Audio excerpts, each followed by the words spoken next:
ओम सभी को नमस्ते। मंत्रोच्चारण।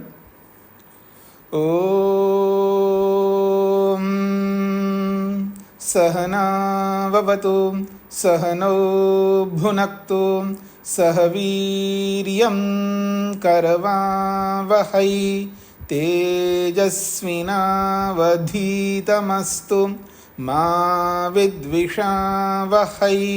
ओम शांति शांति शांति। सांख्य दर्शन की कक्षा संख्या 25 है।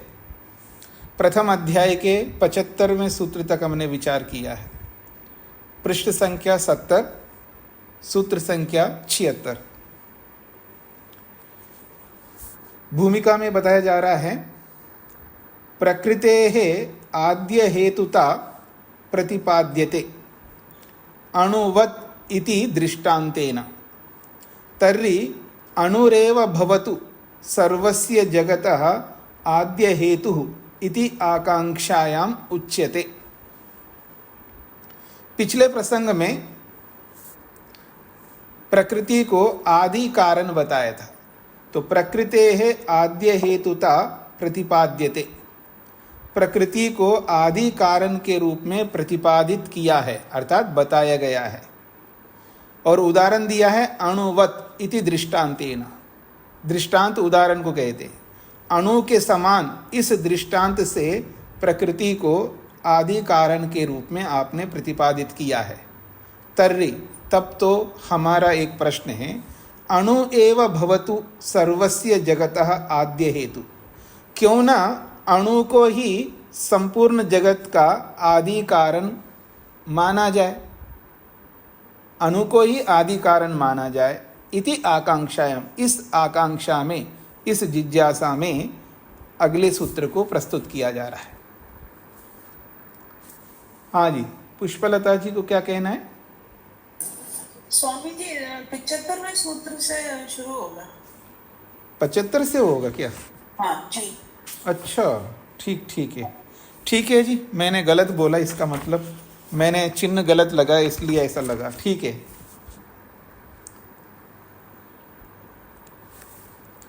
75वां सूत्र से प्रारंभ करते हैं दोबारा।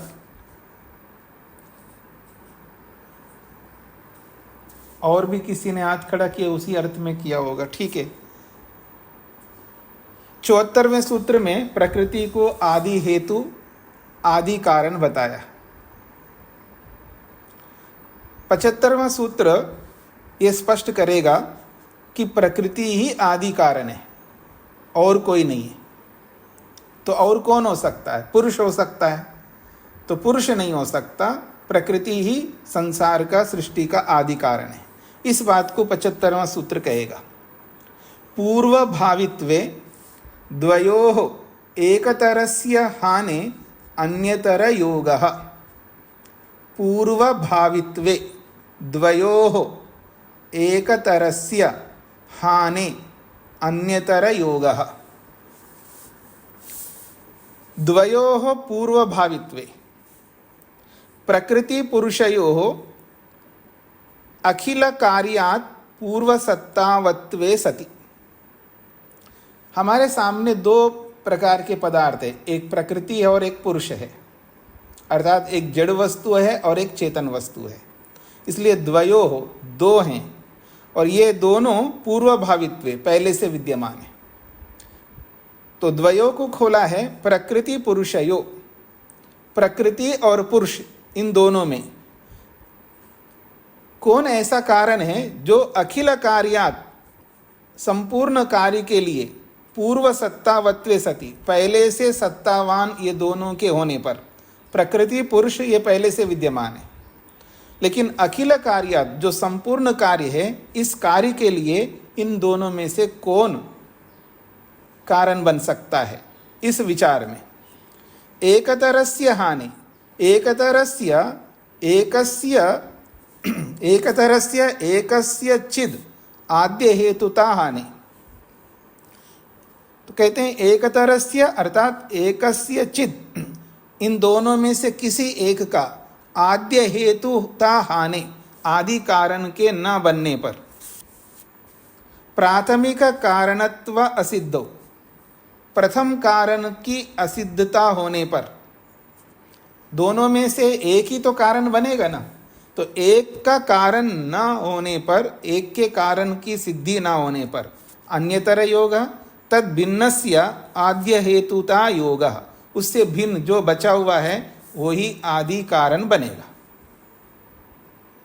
तो यहां पर यह बताया जा रहा है हमारे सामने प्रकृति और पुरुष दोनों हैं और संपूर्ण ब्रह्मांड को हम देख रहे हैं। तो इस संपूर्ण ब्रह्मांड रूपी सृष्टि का आदि कारण कौन है? तो दो ही सामने, प्रकृति या पुरुष। अब दोनों सामने आने पर किसको माना जाए आदि कारण, प्रकृति को या पुरुष को? तो आपने पुरुष के बारे में पीछे सुना है कि पुरुष अखंड एक रस है। पुरुष को आपने माना है, पीछे जाना है, वो अखंड एक रस है, उसके विभाग नहीं होते। तो पुरुष तो हट जाएगा, तो जब पुरुष हट गया तो दोनों में से एक हट जाने पर जो बचा है वही होगा, ये कहना चाह रहे हैं। तो प्राथमिक कारण असिद्धो अन्यतर योग तद भिन्नस्य आद्य हेतुता योग, उससे भिन्न जो बचा हुआ है वही आदि हेतु का कारण बन सकेगा। तो प्राथमिक कारणत्व योगो विज्ञेय, तो प्राथमिक कारण जो है, पहला कारण जो है वो प्रकृति ही है, ऐसा विज्ञेय जान लेना चाहिए।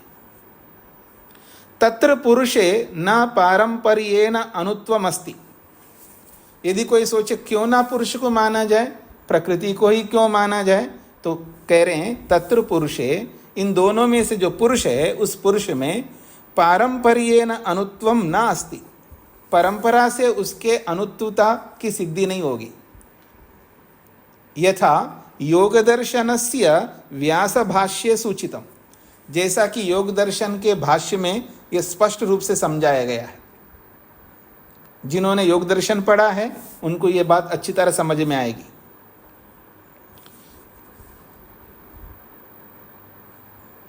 योग दर्शन और सांख्य दर्शन ये समान साथ शास्त्र माने जाते हैं। जैसा कि भूमिका में आपके सामने रखा था, योग और सांख्य ये एक दूसरे के पूरक है, दोनों के सिद्धांत एक समान है। बस अंतर इतना ये है कि योग जो है लक्ष्य को पूरा करने के लिए हमें प्रेरित करता है, और उस लक्ष्य को प्राप्त करने के लिए जितने भी पदार्थ जानने हैं उनको जनाने के लिए सांख्य प्रेरित करता है। मेरी बात को समझने का प्रयत्न करिएगा। दोनों में क्या अंतर है? दोनों समान शास्त्र है, तो दोनों में अंतर क्या है? तो सांख्य जो है जितने भी पदार्थ है जिनको हमें समझना है,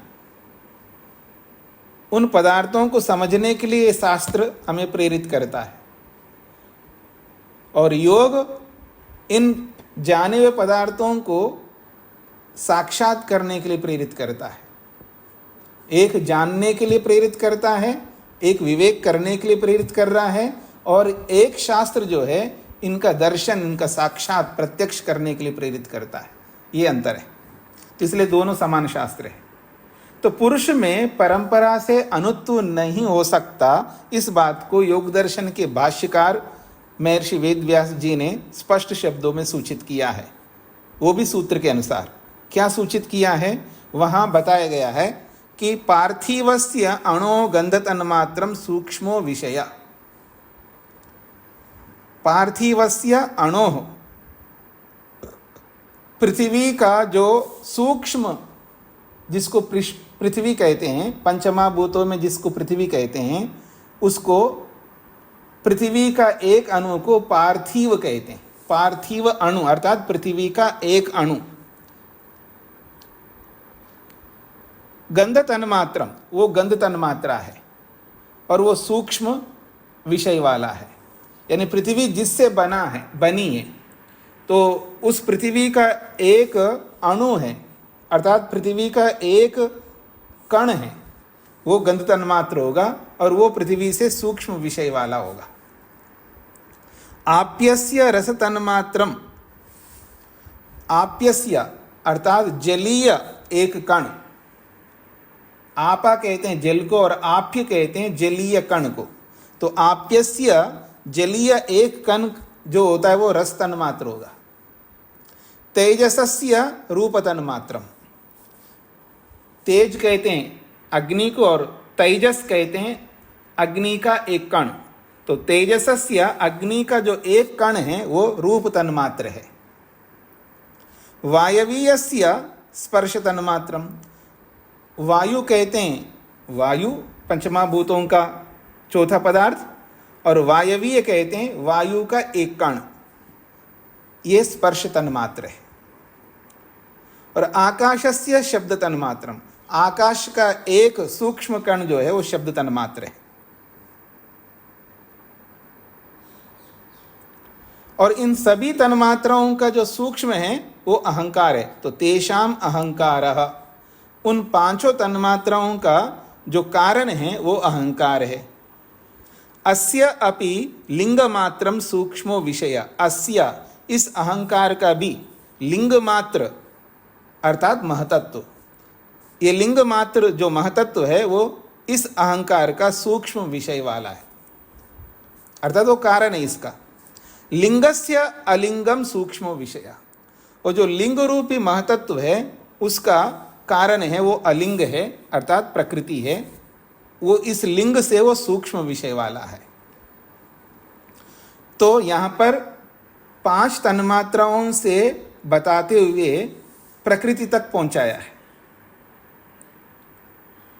पृथ्वी का एक कण गंध तन्मात्र है, जल का एक कण रस तन्मात्र है, अग्नि का एक कण रूप तन्मात्र है, वायु का एक कण स्पर्श तन्मात्र है, आकाश का एक कण शब्द तन्मात्र है। अर्थात पांच भूतों का सूक्ष्म विषय है यहाँ पर तन्मात्रा है।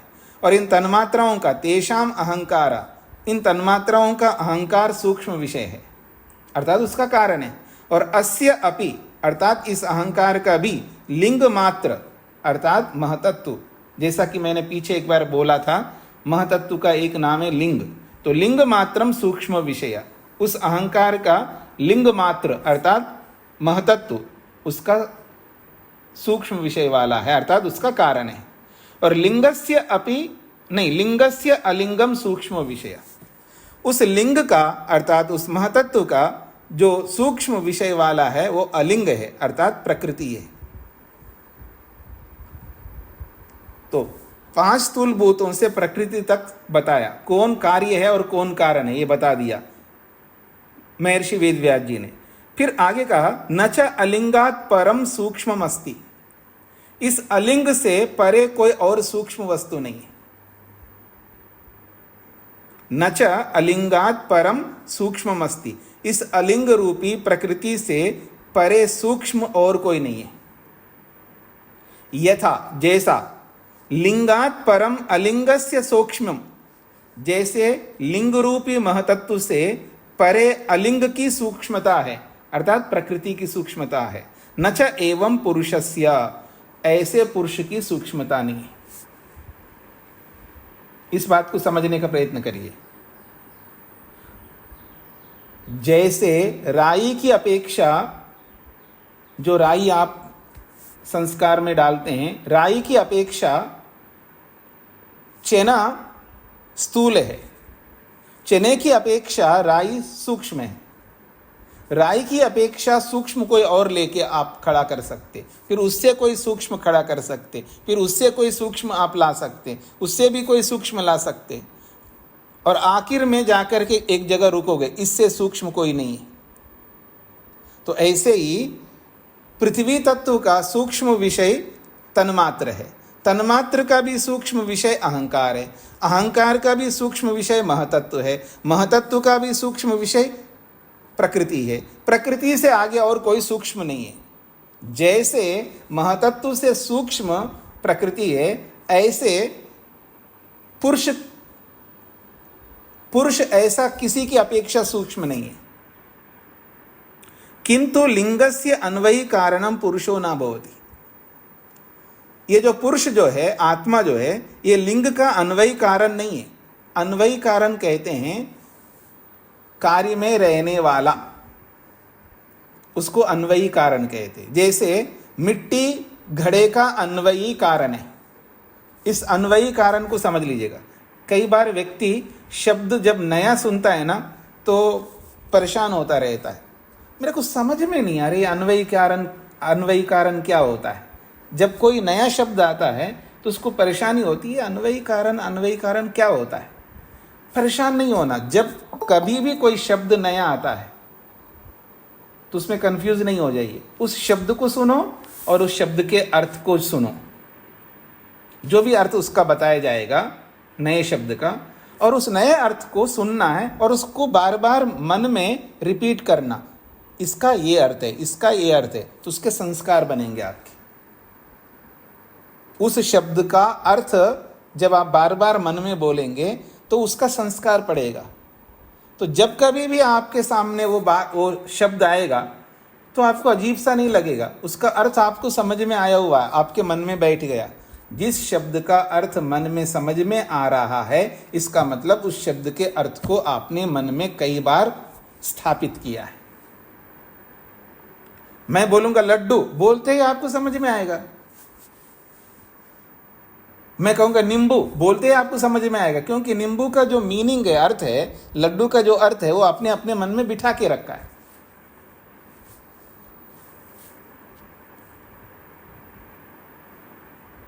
हाँ जी, मैं एक शब्द बोल रहा हूं गुड्डू, तो क्या अर्थ समझ में आ रहा है? नॉर्थ में रहने वालों को गुड्डू का मतलब होता है कोई लड़का, और गुड्डी का मतलब कोई लड़की। क्यों, ऐसा ही होता है ना जी। अब जो साउथ के लोग भी बैठे हैं यहाँ पर, अगर वो गुड्डू सुनते हैं तो वो अंडा को कहेंगे। गुड्डू का मतलब अंडा समझेंगे वो, क्योंकि गुड्डू शब्द का मीनिंग उन्होंने अंडा समझा है, क्योंकि वहाँ साउथ में गुड्डू का मतलब अंडा होता है, एग। तो जिस शब्द को हम पहली बार सुनते हैं उसका अर्थ जब बताया जाता है, उस अर्थ को मन में बिठाना पड़ता है। जब कभी आपके सामने आएगा तो आपको अजीब सा नहीं लगेगा।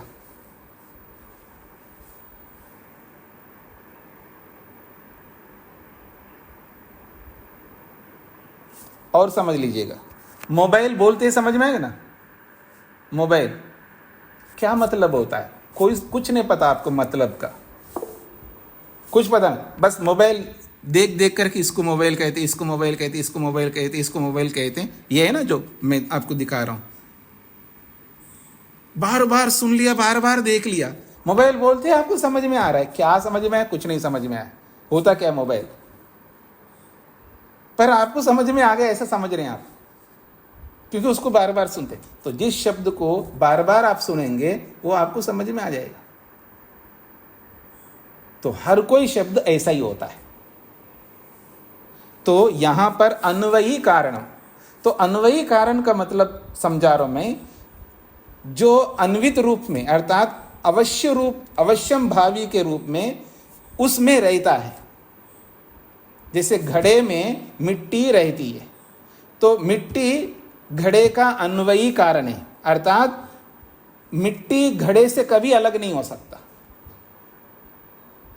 मिट्टी घड़े से कभी अलग नहीं हो सकती है। तो ऐसे कारण को अन्वयी कारण कहते हैं। महतत्व का अन्वयी कारण प्रकृति है। महतत्व का अन्वयी कारण प्रकृति है, तो प्रकृति महतत्व से अलग नहीं हो सकती है। अहंकार का अन्वयी कारण महतत्व है, तो महतत्व अहंकार से अलग नहीं हो सकता।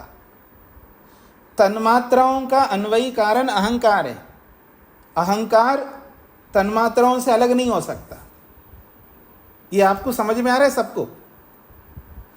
तो ठीक यही बात कही जा रही है कि जैसे महतत्व का अन्वयी कारण प्रकृति है, ऐसे पुरुष जो है प्रकृति का अन्वयी कारण नहीं है, जिससे आप ये कहेंगे कि प्रकृति से भी सूक्ष्म पुरुष है।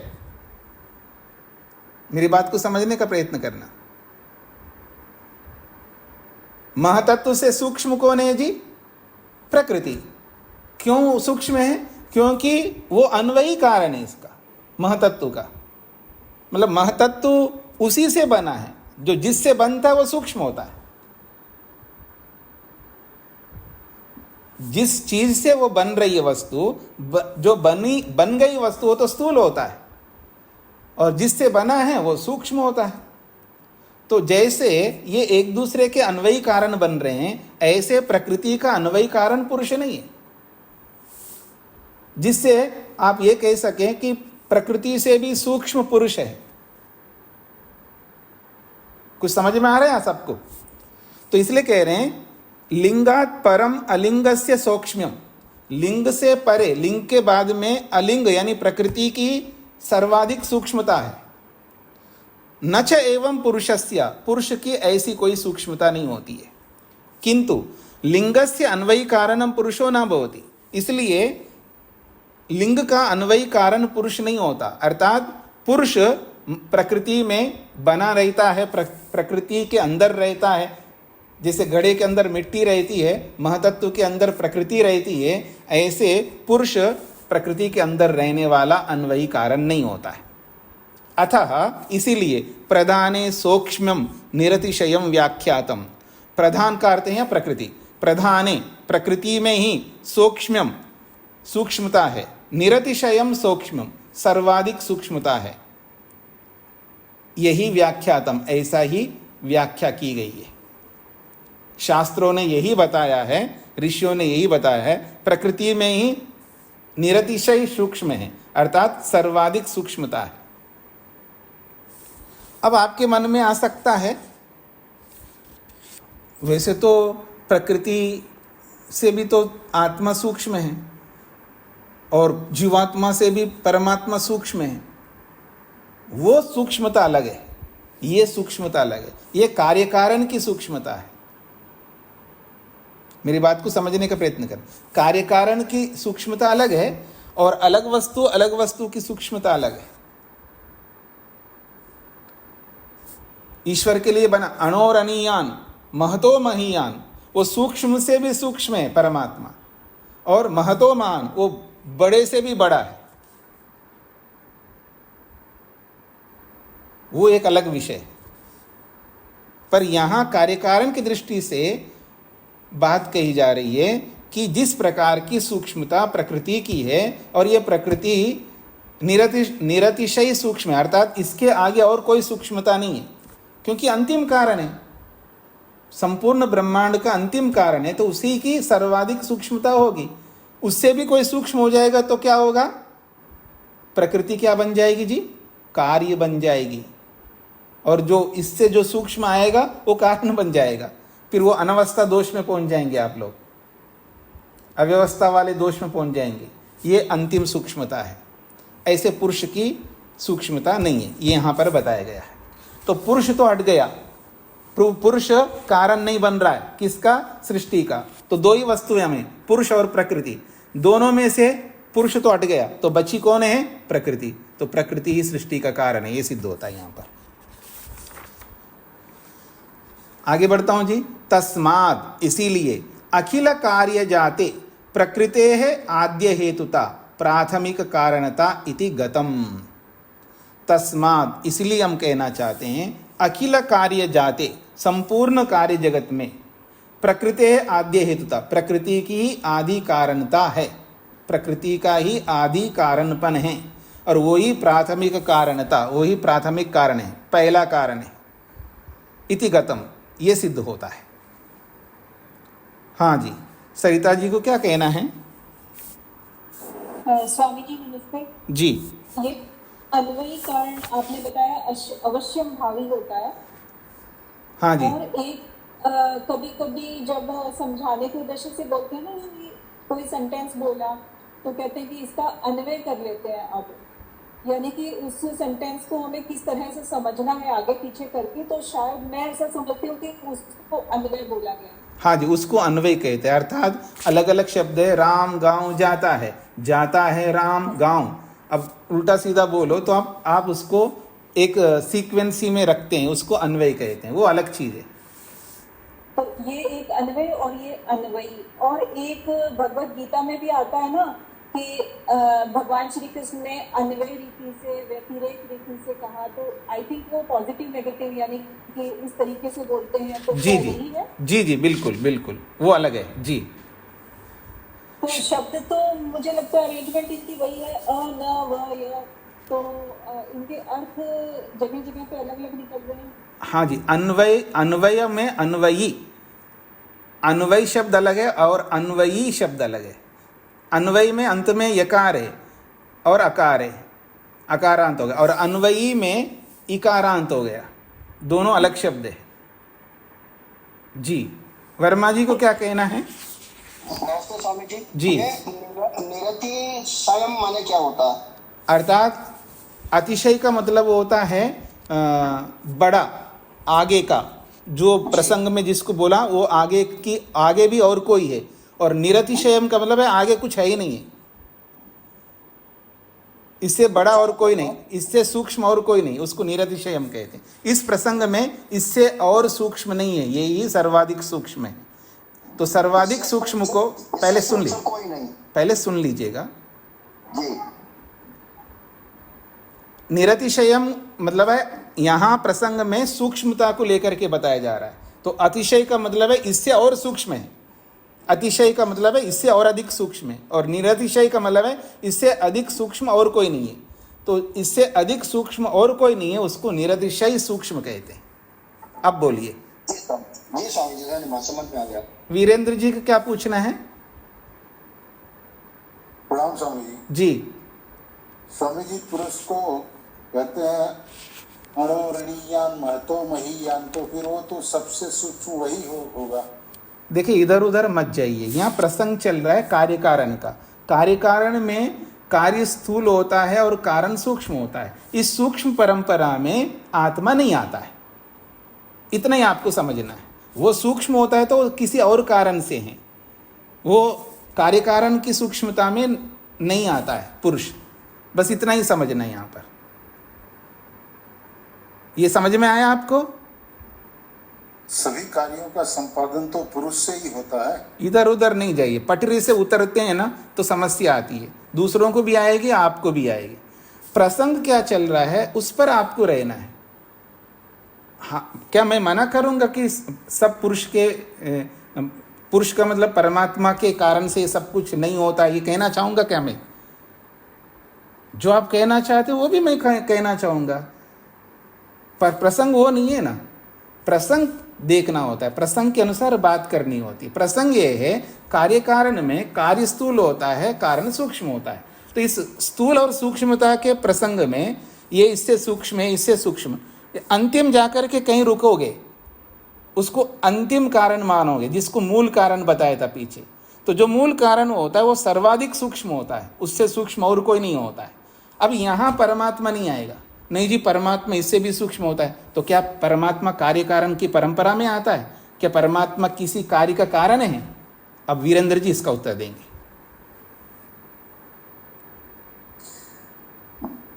जी स्वामी, परमात्मा से ही तो सभी सृष्टि का, इधर सभी कारणों का कारण सब कुछ वही है। इधर उधर नहीं जाना, इधर उधर नहीं जाना है, मेरा प्रश्न का उत्तर देना है। मेरा प्रश्न का सीधा उत्तर है, क्या परमात्मा किसी कार्य का कारण है? तो यहाँ कारण कौन सा बताया जा रहा है? जिससे बनता है, उपादान कारण को लेकर के बताया जा रहा है। क्योंकि मिट्टी जो है उपादान कारण है, मिट्टी से ही घड़ा बनता है। तो जैसे मिट्टी से घड़ा बनता है, ऐसे ईश्वर से सृष्टि बनती है क्या? इस तरह वीरेंद्र जी उत्तर दीजिए जल्दी।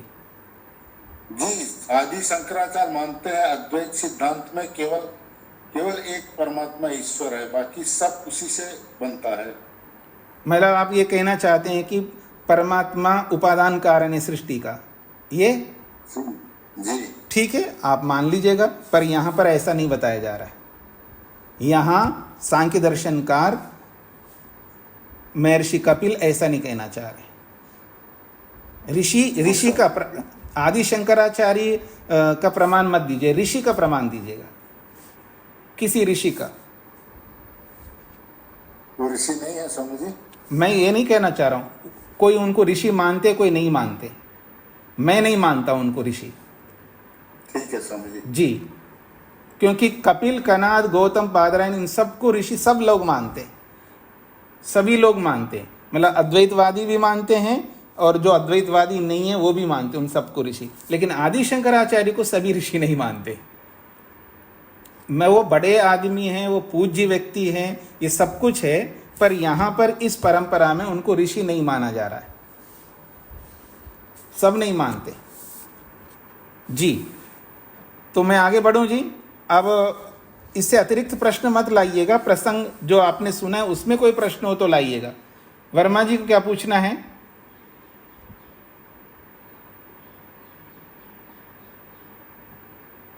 हाँ, सुहासिनी को क्या पूछना है? नमस्ते स्वामी जी। हाँ जी। स्वामी जी, अणु परमाणु में कोई अंतर है क्या? अणु जो है हाँ। स्थूल होता है और परमाणु उससे सूक्ष्म होता है। अणु से परमाणु सूक्ष्म होते हैं। हाँ जी, अणु का मतलब सूक्ष्म तत्व, उस सूक्ष्म से भी सूक्ष्म को परमाणु कहते हैं। सूक्ष्म है, परमाणु कहते हैं। हाँ जी। और एक प्रश्न है, पृथ्वी का परमाणु गंध तन्मात्रा जी ऐसे सब है। हाँ, ऐसे पृथ्वी का गंध तन्मात्रा है, जल का रस तन्मात्रा, जैसे यहाँ पर रस बताया। तन्मात्रा, जी। अग्नि का रूप तन्मात्रा, जी। ऐसे सब है स्वामी जी। जी जी बिल्कुल। धन्यवाद, नमस्ते जी। हाँ जी, ऋचा जी को क्या कहना है? स्वामी जी नमस्ते जी। स्वामी जी, मुझे इसी में कंफ्यूजन है कि अगर प्रकृति का अन्वय कारण पुरुष नहीं है तो प्रकृति का फिर अन्वय कारण है क्या? नहीं, ये कैसे आप प्रश्न कर सकते? पीछे बोला है प्रकृति पहले से विद्यमान है। कोई वस्तु पहले से विद्यमान होती है, उसका कोई कारण नहीं होता है। अगर उसका कारण आप पूछेंगे तो अगर उसका कारण आ जाए तो फिर आप अगला प्रश्न करेंगे उसका कारण क्या है, फिर उसका कारण क्या है। मुझे ये पूछना है कि जो सांख्य योग है इसमें हम कारण और उसी के ऊपर विषय के ऊपर कर रहे हैं कि कोई चीज होती है तो उसका कारण होता है। सबका कारण नहीं होता मैडम, सबका कारण नहीं। कोई लास्ट चीज ऐसी होती है जिसका कोई कारण नहीं होता, वो पहले से विद्यमान होता है, और उसका भी कारण आप लाएंगे तो फिर उसका भी कारण होगा, फिर उसका भी कारण होगा। इसका समाधान पीछे कर चुके हैं आप, पीछे प्रसंग को आपने पढ़ा है।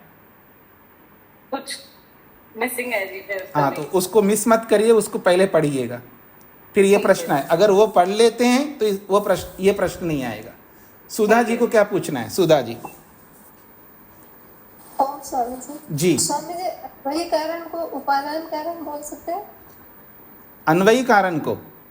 जी। हाँ जी, इस प्रसंग में अन्वयी कारण को उपादान कारण कह सकते हैं। अलग अलग प्रसंगों में अन्वयी कारण अलग अलग होंगे, इस प्रसंग में अन्वयी कारण का मतलब उपादान कारण है जी।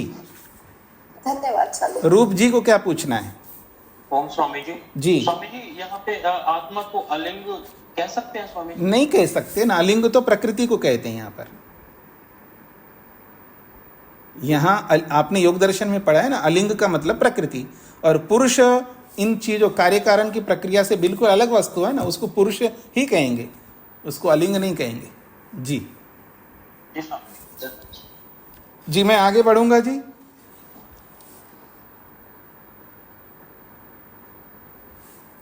छिहत्तरवें सूत्र की भूमिका है प्रकृते है आद्य हेतुता प्रतिपाद्यते अणुवत इति दृष्टांतेन। प्रकृति को आदि कारण के रूप में प्रतिपाद्यते आपने प्रस्तुत किया है। अणुवत, अणु के समान, इस दृष्टांत के माध्यम से। तर्हि, तब तो हमारा एक प्रश्न है, अणु एव भवतु सर्वस्य जगतः आद्य हेतु। अणु को ही संपूर्ण जगत का आदि कारण आपको मानना चाहिए, ऐसा वो प्रश्न कर रहा है। इति आकांक्षायाम, ऐसे प्रश्न पर, ऐसी आकांक्षा पर, ऐसी जिज्ञासा पर उच्यते, उसका समाधान किया जाता है। 76वें सूत्र में परिच्छिन्नत्वात् न सर्वोपादानम, परिच्छिन्नत्वात् न सर्वोपादानम। पहले मैं परिच्छिन्न शब्द को स्पष्ट करता हूं। यहाँ अणु को परिच्छिन्न बताया जा रहा है। परिच्छिन्न का अर्थ होता है एक देशी, एक स्थान पर रहने वाला। एक स्थान पर रहने वाले को परिच्छिन्न कहते हैं, और जब सभी स्थानों में रहने वाले को व्यापक कहते हैं। जैसे परमात्मा व्यापक है, सब जगह रहता है, और जीवात्मा को भी परिच्छिन्न कहते हैं, क्योंकि जीवात्मा सब जगह नहीं रहता, वो एक स्थान पर रहता है। तो परिच्छिन्न जीवात्मा भी है। यहाँ परिच्छिन्न शब्द जो है, जो एक देश में रहता है, चाहे वो आत्मा हो या जड़ वस्तु हो, उसको परिच्छिन्न कहेंगे। तो प्रसंग यहाँ पर अणु का चल रहा है, तो यहाँ परिच्छिन्न शब्द अणु के लिए आया। तो परिच्छिन्न का अर्थ होता है एक देश में रहने वाला।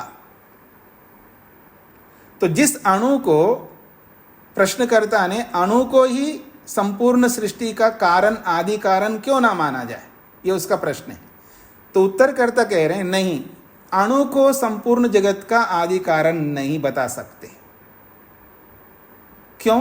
परिच्छिन्न होने से, एक देश में रहने के कारण से। पहले ये बात आपको समझ लीजिए, समझ में आ जाए तो मैं भाष्य को प्रस्तुत करूंगा। अणु जो है परिच्छिन्न है, वो संपूर्ण सृष्टि का आदि कारण नहीं बन सकता। ये बात समझ में आ रही है आप सबको? क्यों मधु जी, नहीं आ रही है? क्योंकि जो एक देश में रह रहा है, एक ही अणु है, वो संपूर्ण इतने बड़े संसार का आदि कारण कैसे बन सकता? नहीं बन सकता। ये बात कही जा रही है। तो कह रहे हैं परिच्छिन्नत्वात्, अणोः परिच्छिन्नत्वात् एकदेशित्वात्। भाष्यकार ने खोल दिया है कि अणु जो है परिच्छिन्न है, अर्थात एक देश में रहने वाला है। सर्वोपादानम न, सर्वस्य जगतः उपादानम न भवितुमर्हति। संपूर्ण ब्रह्मांड का, जगत का वो एक अणु उपादान कारण नहीं बन सकता। एकैकस्य घटादिकस्य वस्तुना पार्थिवादिकस्य पदार्थस्य वा तत्तद अणु स्यात् उपादानम कारणम न सर्वेषां वस्तूनां। कहते हैं एक एकस्य घटादिकस्य वस्तुना, एक एक घड़े का, एक एकस्य घटादिकस्य वस्तुना, एक एक घड़े का, पार्थिवादिकस्य पदार्थस्य, पृथ्वी से बने हुए पदार्थ का, तत्तद अणु, वो अणु, स्याद उपादान कारणम, वो उपादान कारण बन जाए, हमें कोई आपत्ति नहीं। एक घड़े में जो मिट्टी है, वो मिट्टी जो है, उस मिट्टी का एक कण घड़े का उपादान कारण बन जाए, हमें कोई आपत्ति नहीं। अथवा पृथ्वी से जितने भी पदार्थ बने, जैसे कपड़ा बना है तो कपड़े का एक अणु कपड़े का उपादान कारण है। ऐसे अलग अलग वस्तुओं में वो तो उपादान कारण बन सकते हैं, लेकिन एक ही अणु पूरे ब्रह्मांड का उपादान कारण नहीं बन सकता। न सर्वेषां वस्तूनां पार्थिव आप्य तेजस वायव्य आकाशादि आकाशीयानां पदार्थानां अणु एक सर्वोपादानं भवति। कहते हैं न सर्वेषां वस्तूनां, समस्त पदार्थों का, वो समस्त पदार्थ कौन कौन से हैं? पार्थिव आप्य तेजस वायव्य आकाशीयानां, 5 प्रकार के पदार्थ हैं। एक तो पार्थिव है, पृथ्वी तत्व से बना हुआ, आप्य जल तत्व से बना हुआ, तेजस अग्नि तत्व से बना हुआ, वायव्य वायु तत्व से बना हुआ, आकाशीय आकाश तत्व से बने हुए। तो ये 5 प्रकार के पदार्थों का अणु एकः सर्वोपादानं भवति। ये एक सभी पदार्थों का उपादान बन सकता है, किंतु प्रत्येकस्य पृथक पृथक पदार्थस्य पृथक पृथक एव अणु उपादानं भवितुमर्हेत्, सर्वोपादानं न। प्रत्येक अलग अलग पदार्थ का अलग अलग एक अणु उपादान कारण हो सकता है, लेकिन एक ही अणु सभी पदार्थों का उपादान कारण नहीं हो सकता। मैं थोड़ा सा आपके सामने रखता हूं। आपके सामने एक कपड़ा है, एक घड़ा है, एक घड़ी है, एक मोबाइल है, एक लैपटॉप है, अलग अलग प्रकार के, अलग अलग वेराइटी के पदार्थ आपके सामने रख दिए। 100 प्रकार के पदार्थ रख दिए। इन 100 पदार्थों का एक ही अणु उपादान कारण नहीं बन सकता। इन 100 पदार्थों में अलग अलग अणु उपादान कारण बन सकते हैं, क्योंकि घड़े का उपादान कारण वाला अणु अलग है, कपड़े का उपादान कारण वाला अणु अलग है। दोनों अणुओं में जमीन आसमान का अंतर है। समझ में आ रहा है जी आप लोगों को?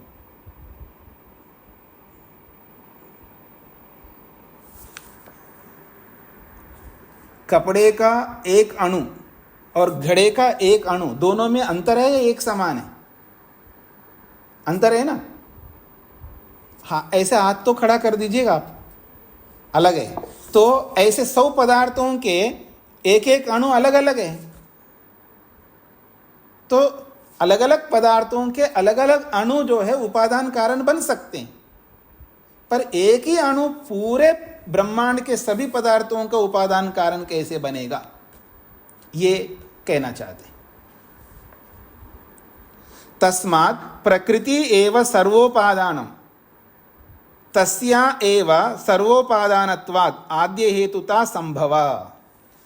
तस्मात्, इसलिए हम कहना चाहते हैं प्रकृति एव सर्वोपादान, प्रकृति ही सभी पदार्थों का उपादान कारण है। तस्या एव सर्वोपादानत्वात्, उसी प्रकृति का सभी पदार्थों का उपादान कारण होने से उसी को आद्य हेतुता, उसी को आद्य हेतु, आदि कारण के रूप में संभव है, अर्थात उसी को आदि कारण आप कह सकते हैं। प्रकृति के अतिरिक्त और कोई वस्तु नहीं है संपूर्ण ब्रह्मांड का आदि कारण हो। स्पष्ट हो गया जी?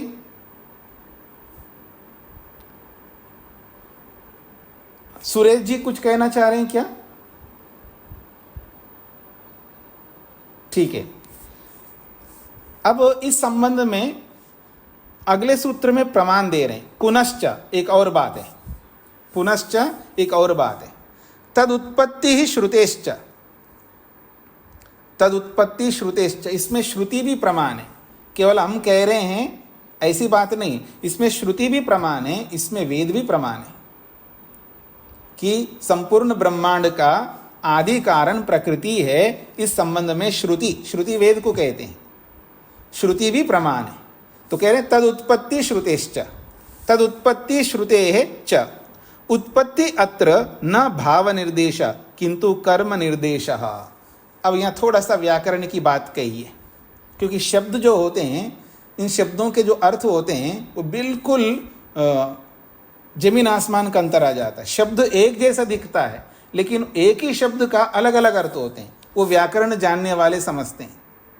तो व्याकरण में अलग अलग अर्थ होते हैं, उनमें से 2 अर्थ यहाँ पर बताया है। उत्पत्ति जो शब्द बना है, उत्पत्ति में अंत में ती आ रहा है, ती, और ये जो ती शब्द आया उत्पत्ति में, ये भाव अर्थ को कहने वाला है, ऐसा है, अथवा कर्म अर्थ को कहने वाला ऐसा है। ऐसे बहुत सारे अर्थ अलग अलग होते हैं, कहीं भाव अर्थ को कहता है, कहीं कर्म अर्थ को कहता है, कहीं करण अर्थ को कहता है, कहीं संप्रदान अर्थ को कहता है, कहीं अपादान अर्थ को कहता है, कहीं अधिकरण अर्थ को कहता है। एक ही प्रत्यय, एक ही ती जो यहाँ ती है, ऐसे ही एक एक प्रत्यय जो है अलग अलग अर्थ को कहने वाला होता है। और जिस अर्थ को कह रहा है, अगर वो अर्थ नहीं लेंगे ना, वो अर्थ का अनर्थ हो जाएगा, ये व्याकरण बताता है।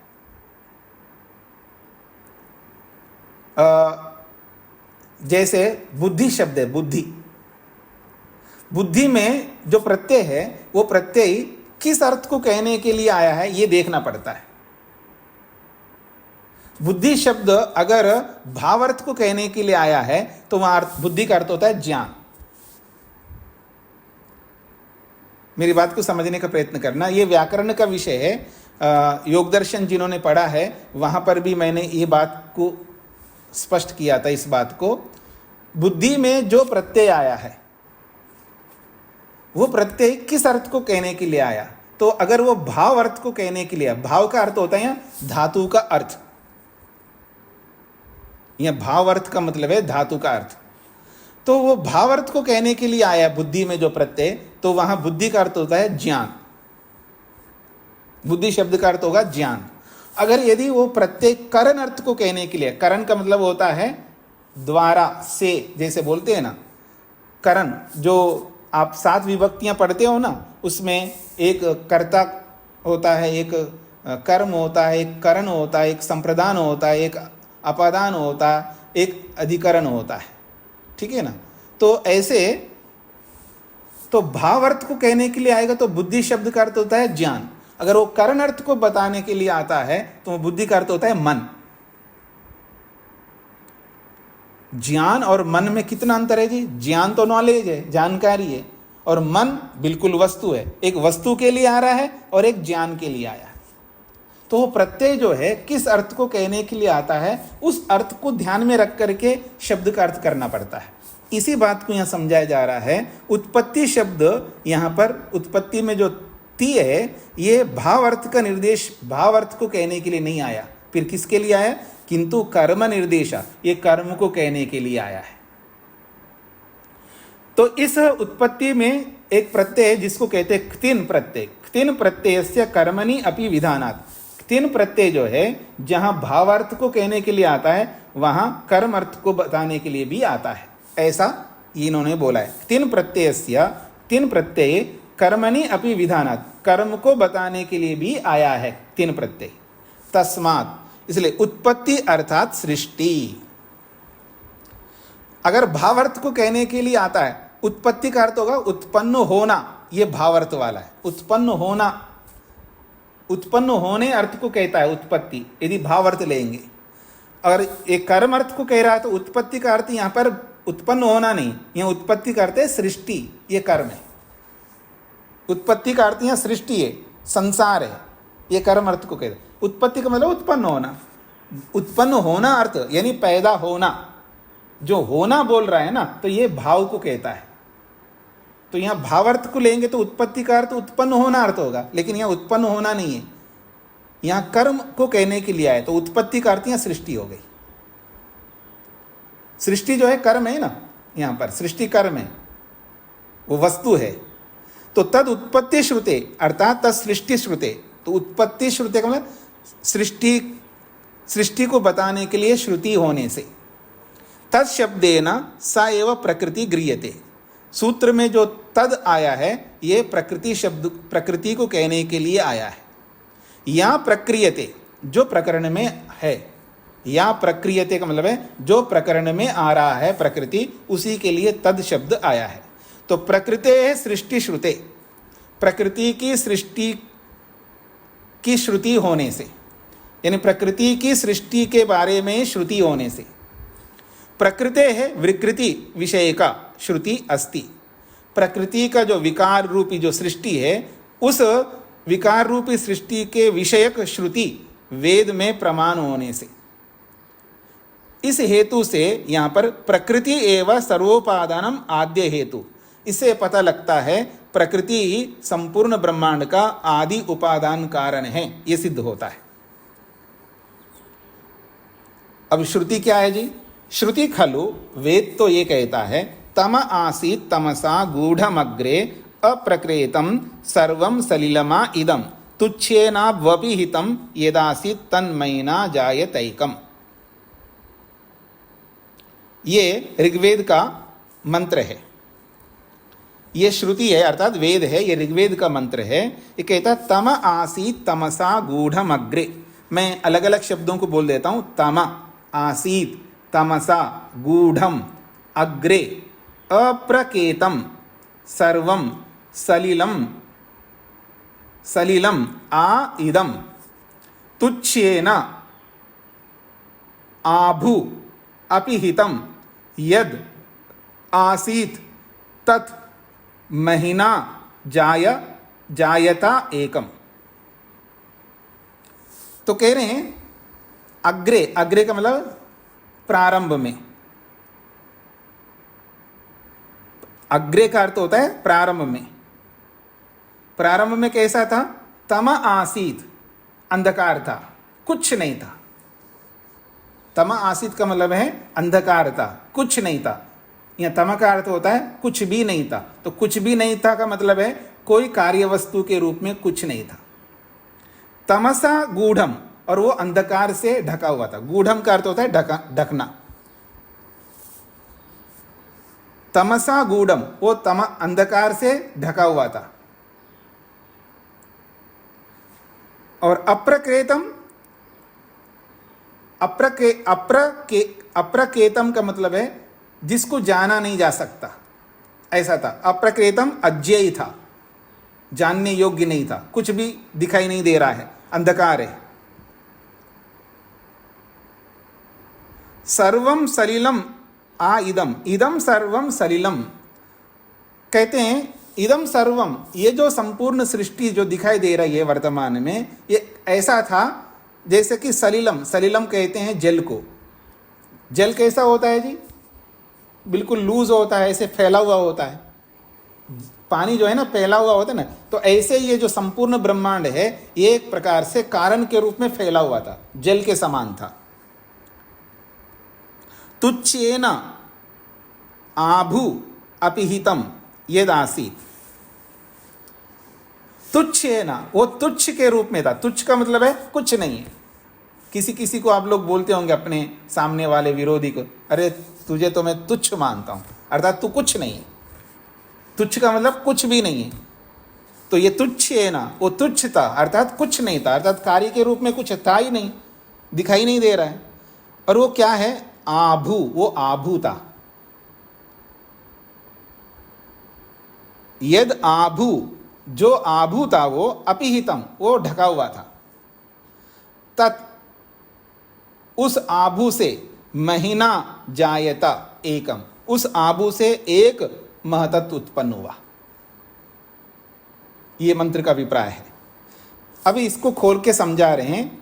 आभू अपिहितम यद आसीत तत् महीना जायते एकम, संधि विच्छेद करके भाष्यकार ने बोला है।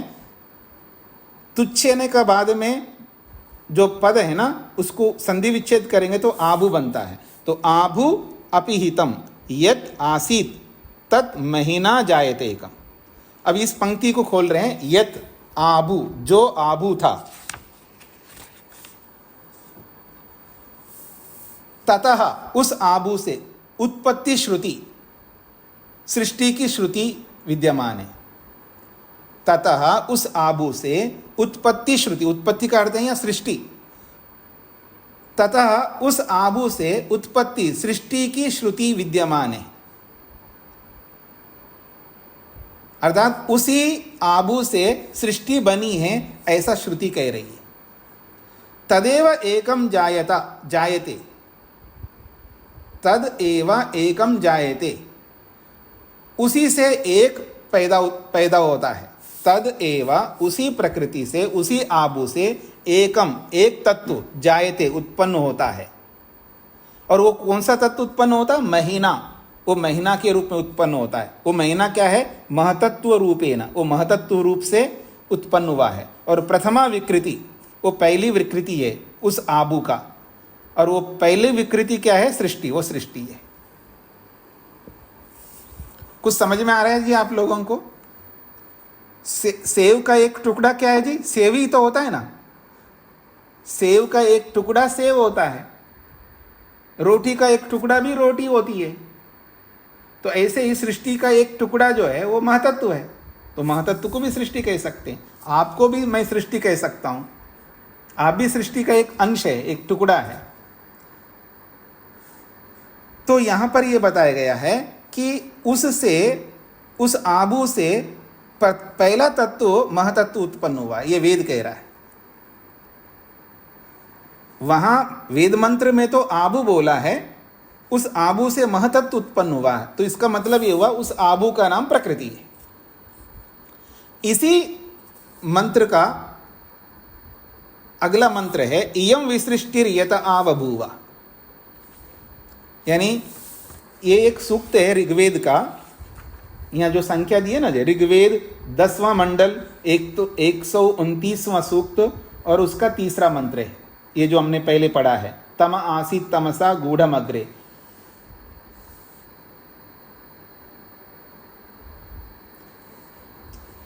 ये 7 मंत्रों का एक सूक्त है।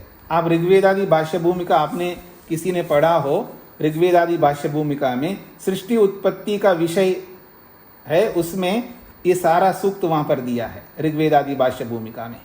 और ये ऋग्वेद का 10वां मंडल का 129वां सूक्त का 3रा मंत्र है, तम आसीत् तमसा गूढ़मग्रे। आगे एक मंत्र दिया है इयं विसृष्टिर यत आबभूव, ये उसी सूक्त का 7वां मंत्र है। पूरा मंत्र नहीं दिया, थोड़ा सा अंश दिया। इयं विसृष्टिर यत आबभूव, इयं विसृष्टि, ये जो विशेष रूप से जो सृष्टि बनी हुई है, यथा आबहुआ, जिससे उत्पन्न हुआ है। तो यथा जिससे उत्पन्न हुआ है ये संसार, ये सृष्टि जिससे उत्पन्न हुई है, वो कौन है? यत पूर्व मुक्तम, जो तीसरे मंत्र में बोला है, वो आबू से उत्पन्न हुआ। तो यहाँ बोला जा रहा है यत पूर्व मुक्तम, जो पहले बताया है जिससे उत्पन्न हुआ, वो है आबू। आबू अर्थात तथा आबभूवा, उस आबू से यह सृष्टि उत्पन्न हुई। इति कथनम च योगानुसारी, ऐसा जो कथन है ये प्रसंग के अनुसार है। तो ये वेद मंत्र का प्रमाण दिया यहाँ पर। आगे है बृहदारण्य उपनिषद को प्रमाण के रूप में प्रस्तुत कर रहे हैं।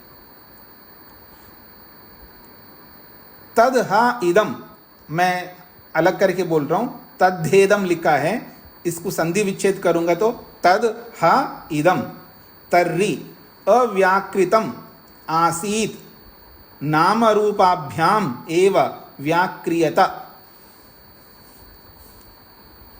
तद हा इदम, वह यह जो प्रकृति है जो कारण रूप में है, तर्रि वो कैसी है? अव्याकृतम आसीत, अप्रकट थी वो प्रकृति। अव्याकृतम का मतलब है अप्रकट, अप्रकट को अव्याकृत कहते हैं, अनभिव्यक्त को अव्याकृत कहते हैं। तद हा इदम, वह ये जो प्रकृति है, तर्रि उस स्थिति में अव्याकृतम आसीत, वो अप्रकट अनभिव्यक्त थी। तत् उस प्रकृति को लेकर के परमात्मा ने नाम रूपाभ्याम एव व्याक्रियते, नाम और रूप उनके बनाए, अर्थात उसका रूप दिया, अर्थात उसको कार्य के रूप में बनाया और उसका नाम दे दिया। जैसे पृथ्वी को बनाया, पृथ्वी नाम रख दिया, ऐसे अलग अलग वस्तु बनाया और उनके नाम रख दिया। इसलिए नाम रूपाभ्याम, नाम और रूप, रूप का मतलब उसकी आकृति और उसका नाम, ये दोनों व्याक्रियते प्रकट किया परमात्मा ने, ऐसा बृहदारण्यक उपनिषद कह रही है। एक श्वेताश्वतर उपनिषद है, उसका एक प्रमाण दे रहे हैं। अजाम एकाम लोहित शुक्ल कृष्णाम बहवी प्रजाः सृजमानाम स्वरूपा, ये श्वेताश्वतर उपनिषद का प्रमाण है। अजाम एकाम, ये स्त्रीलिंग में है, प्रकृति का ये विशेषण है। वो कैसी है? अजाम अर्थात अजन्मा है, वो नित्य है। एकाम, प्रकृति एक के रूप में है। और उसके क्या क्या स्वरूप हैं? लोहित शुक्ल कृष्णाम, वो लोहित अर्थात रजोगुण के रूप में, शुक्ल सत्वगुण के रूप में, कृष्ण तमोगुण के रूप में। लोहित शुक्ल कृष्ण ये जो है, ये सत्व रज तम के नाम है। लोहित रज का नाम है, शुक्ल सत्व का नाम है और कृष्ण तम का नाम है। तो वो अजन्मा एक प्रकृति जो है लोहित शुक्ल कृष्ण के रूप में है। और वो बहवी प्रजा सृजमाना, बहुत सारी प्रजाओं को, बहुत सारे पदार्थों को उत्पन्न करती है। स्वरूपा, अपनी जैसी, जैसी वो है प्रकृति, अपनी जैसी बहुत सारी प्रजा को यानी बहुत सारे पदार्थों को उत्पन्न करती है वो प्रकृति।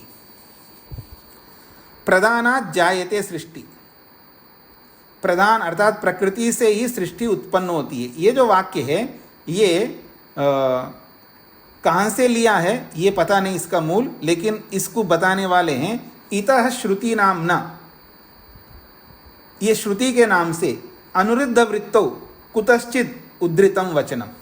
अनुरुद्धि वृत्तिकार जो भाष्यकार है सांख्य का, जो बीच बीच में आता है ना अनुरुद्ध वृत्ति के नाम से, तो अनिरुद्ध वृत्तिकार ने प्रधानात् जायते सृष्टि ये वाक्य कहीं से ले आए, किसी शास्त्र का। इसका क्या मूल है ये पता नहीं, पर सटीक बोला है उन्होंने।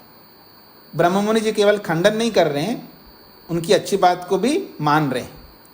तो अनिरुद्ध वृत्तिकार ने कुतश्चित उद्धृतम वचनम, कहीं से ये इस वचन को उद्धरण के रूप में प्रस्तुत किया है और सटीक उद्धरण दिया है उन्होंने। प्रधान रूपी प्रकृति से सृष्टि जायते, ये सृष्टि ये संसार उत्पन्न होता है। तो ये श्रुति और उपनिषद इन सब प्रमाणों से पता लग रहा है कि प्रकृति ही संपूर्ण संसार का आदि कारण है, ये कहना चाहता है। तो आपके जो भी प्रश्न होंगे हम कल विचार करते हैं आपके प्रश्नों को लेकर के। वर्मा जी को क्या कहना था? वो आभू माने जरा प्रकृति है ना? हाँ, आभू प्रकृति के लिए आया है जी। और अप्रकृतम एक और बता, अप्रकृतम। अप्रकेतम का मतलब है अज्ञेय, जिसको जाना नहीं जा सकता। हाँ जी, अज्ञेय को कहते हैं जी। धन्यवाद स्वामी जी। मधु जी को क्या कहना है? स्वामी जी नमस्ते। स्वामी जी आदि कारण और मूल कारण एक ही बात होगी? एक ही बात है जी, धन्यवाद। ओम शांति शांति शांति।